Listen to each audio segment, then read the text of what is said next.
সাজদায়ে সাহু কখন দিতে হয়?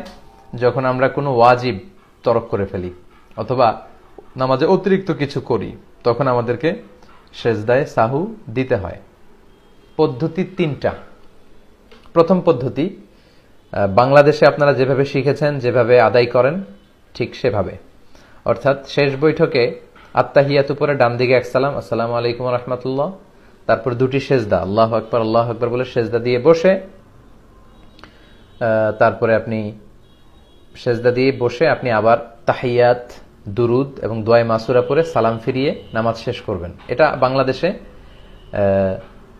এস্টাবলিশড, সবাই প্র্যাকটিস করে, এটা সহিহ হাদিসে আছে, কোনো সমস্যা নেই, করতে পারেন।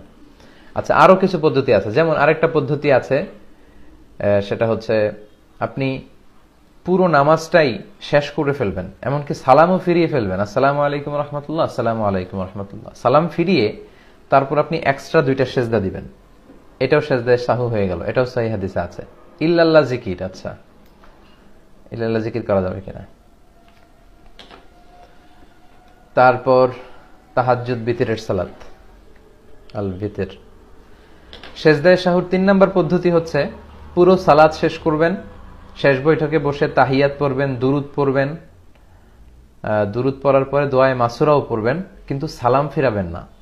সালাম ফিরানোর আগে আপনি দুইটা সেজদা দিবেন, দুইটা সেজদা দিয়ে তারপরে আপনি সালাম ফিরাবেন। তো তাহলে আপনার সেজদায়ে সাহু আদায় হয়ে যাবে। এই তিনটাই সহিহ হাদিসে আছে।